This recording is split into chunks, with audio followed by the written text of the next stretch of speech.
Over 550 kids had the best field trip of the year. It's Kids Day Out as Alumni Hall rocked all day long as Fairfield welcomes over 500 kids from the nearby elementary schools.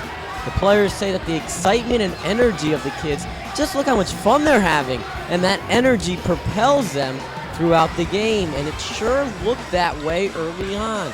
The Stags kept the kids in it early. Samantha Cooper knocks down the three to tie it up at 8, and then Christine Miller fed off the crowd. She hit all 4 of her shots in the first 10 minutes. Fairfield would end up tallying 20 points in the first frame. Miller had 8 of those, but Casey Smith had 9, including this buzzer beater. 20-15 at the end of the first, all the momentum going the Stags' way. But then they would hit a shooting slump in the second quarter. Only 3 points in the first 9 minutes, and Manhattan took full advantage. Jackie Thompson missed the 3, but she's fouled.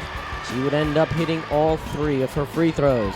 And then to end the half, Crystal Ross. Manhattan up by 5 going into the locker room. Fairfield kept fighting in the third. This pretty layup by Smith ties the game. And then the Stags would take the lead 3 times. Cooper and 1. That put the Stags up 37-34. 2 minutes later, Lizzie Ball, she gets her own 3-point play. Stags up a couple. And then their last lead of the night taken off by this jumper by Kristen Schatzline. Stags led it with 3 minutes to go in the third, but the Jaspers would take the game 70-55 after hitting 12 straight free throws in the fourth quarter.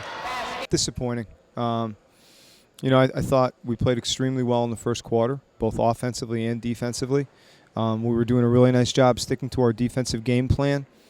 Guarding shooters a certain way, guarding drivers another way, trying to handle a low post with a little extra attention, and I thought we did a good job with that.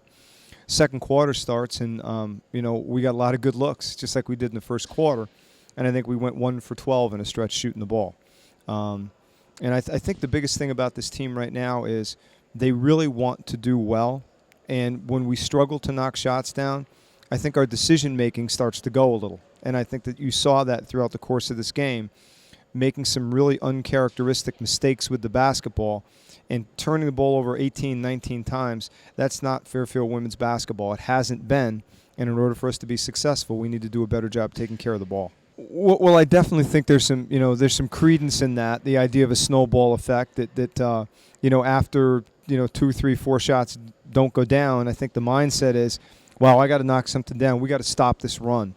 And I think sometimes kids have a tendency to tighten up a little bit, or then they start taking some ill-advised shots. And you're right, it does kind of snowball a little bit. And we've hit a really, really tough run here, and we've got to find a way to get ourselves out of it. There's still a lot of basketball left to be played this year.